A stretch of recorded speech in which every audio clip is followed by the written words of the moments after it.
नमस्कार, आप देख रहे हैं न्यूज 31 उत्तराखंड में हूं आपके साथ प्रखर।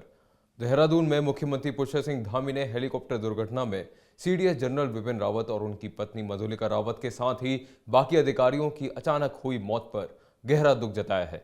इस दौरान मुख्यमंत्री ने दिवंगत आत्माओं की शांति और उनके परिजन को इस दुख को सहन करने की शक्ति प्रदान करने की ईश्वर से प्रार्थना करते हुए इसे अपूर्ण क्षति बताया है।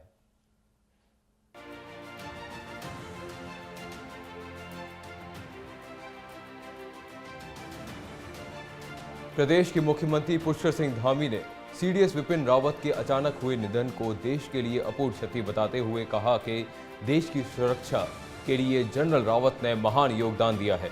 साथ ही उन्होंने देश की सीमाओं की सुरक्षा एवं देश की रक्षा के लिए उनकी ओर से लिए गए साहसिक फैसलों और सैन्य बलों के मनोबल को सदैव ऊंचा बनाए रखने के लिए दिए गए योगदान को हमेशा याद रखने की बात कही। इस दौरान भाजपा के कई नेताओं ने सीडीएस रावत को याद करते हुए उनके निधन पर गहरा दुख जताया।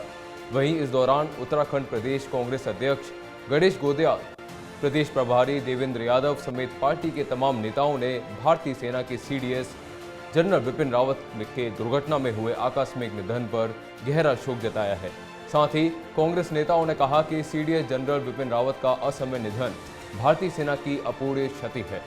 इसके अलावा उन्होंने कहा कि उनके निधन से जो स्थान खाली हुआ है उसकी भरपाई कभी नहीं की जा सकती है। उन्होंने कहा कि जनरल विपिन रावत ने भारतीय सेना के जनरल और सीडीएस के महत्वपूर्ण पदों सहित सेना में विभिन्न पदों पर अपनी सेवाएं दी हैं। उनका सैन्य सेवा का लंबा सफर रहा है। साथ ही भारतीय सेना में उनके सराहनीय योगदान को कभी नहीं भुलाया जा सकता है। इसके अलावा उन्होंने सीडीएस रावत की ओर से देश की रक्षा के लिए दी गई सेवाओं को हमेशा याद रखने की बात कही।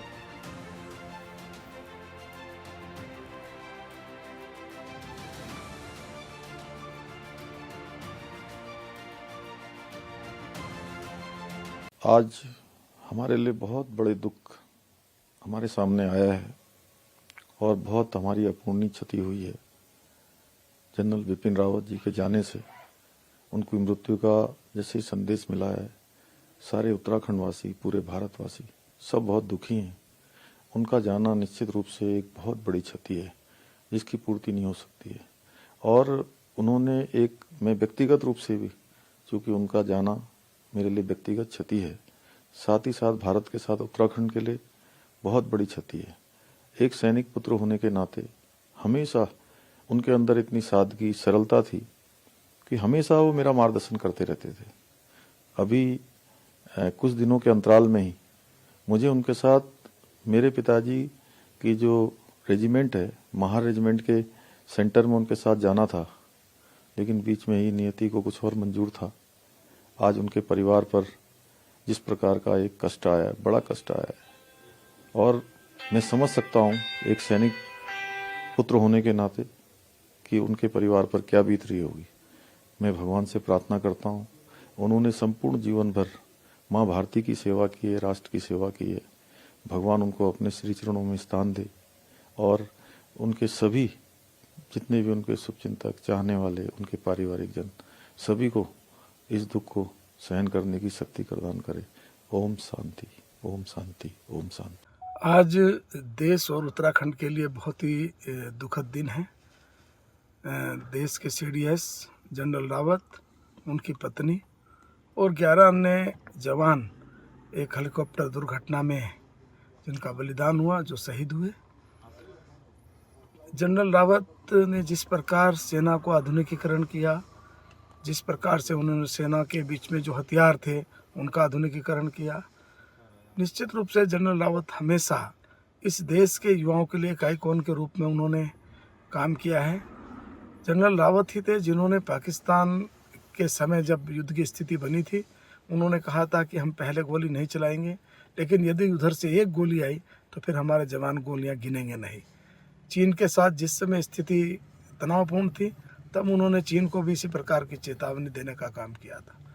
जनरल रावत, जिनका उत्तराखंड में न केवल जन्म हुआ, अभी तो उत्तराखंड में निरंतर लगातार आकर यहाँ के युवाओं को एक प्रेरित करना, हमेशा से इस प्रकार उन्होंने कार्य किया है। आज जनरल रावत, उनकी पत्नी और 11 अन्य जवान इस दुर्घटना में हमारे बीच में नहीं रहे। उत्तराखंड के रहने वाले थे और जिस प्रकार से उन्होंने सैन्य अधिकारी के रूप में अपने जीवन को प्रारंभ किया और उसके बाद सीडीएस तक पहुंचे और सीडीएस के रूप में आज उनकी ख्याति पूरे देश में नहीं विश्व भर में थी। कल तक उन्होंने जो बातें बोली वो इस प्रकार से थी कि पूरा विश्व के अंदर एक विषय आ रहा था कि ये जनरल बिपिन रावत का ये बोलना बहुत बड़ी बात है। और अभी जैसे समाचार मिल रहा है कि वो आज हमारे बीच में नहीं है, ये हमारे उत्तराखंड के लिए तो बहुत बड़ी क्षति है ही है, लेकिन मैं समझता हूँ हमारे पूरे देश के लिए बहुत बड़ी क्षति है।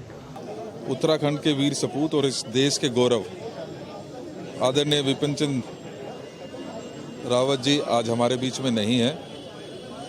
सवेरे एक दुर्घटना हुई, उसकी खबर आई, लगातार हम लोग उसके ऊपर नज़र रखे हुए थे और यही ऊपर वाले से दुआ कर रहे थे कि एक ऐसे वीर सपूत जिन्होंने ये सर्वोच्च पद प्राप्त किया और देश की रक्षा में अपना योगदान दिया, उनके अच्छाई के लिए उनकी उस दुर्घटना से किसी भी तरीके से रिकवर कर पाएँ, इसकी दुआएं हम कर रहे थे। लेकिन अभी खबर आई कि आदरणीय रावत जी अब हमारे बीच में नहीं है। ये निश्चित ही उत्तराखंड और पूरे देश के लिए एक बहुत बड़ा लॉस है और मैं उनके परिवार को बहुत दुख है कि उनकी वाइफ भी उसी हेलीकॉप्टर में थी और इनके साथ साथ बहुत से अन्य हमारे जो सीनियर ऑफिसर्स थे वो भी उसमें सवार थे। पहले ऊपर तो मैंने यही सुना था कि बिपिन रावत जी और उनकी पत्नी, लेकिन अभी ये जानकारी, क्योंकि हम मीटिंग हॉल से सीधे बाहर आ रहे हैं, कुल मिलाकर 14 लोग थे। मैं ये तो और बड़ा दुख, इस घटना ने और बड़ा दुख बढ़ा दिया। 2 पायलटों के साथ साथ 14 लोग थे और ये अभी समाचार पता चला है। तो मैं प्रभु से प्रार्थना करता हूँ कि सभी जो 14 लोग वीर गति को प्राप्त हुए हैं, परमेश्वर उनकी आत्मा को शांति दे। और उत्तराखंड के लिए अत्यधिक दुखद क्षण है।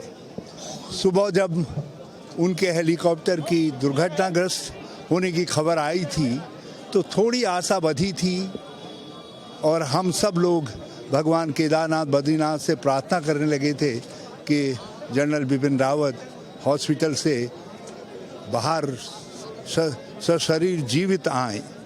और मगर इस समय जैसे ही खबर आई वो आशा टूट गई और हम लोग सब बैठक में बैठे हुए थे, लेकिन हमने बैठक स्थगित करके उनको श्रद्धांजलि अर्पित की है।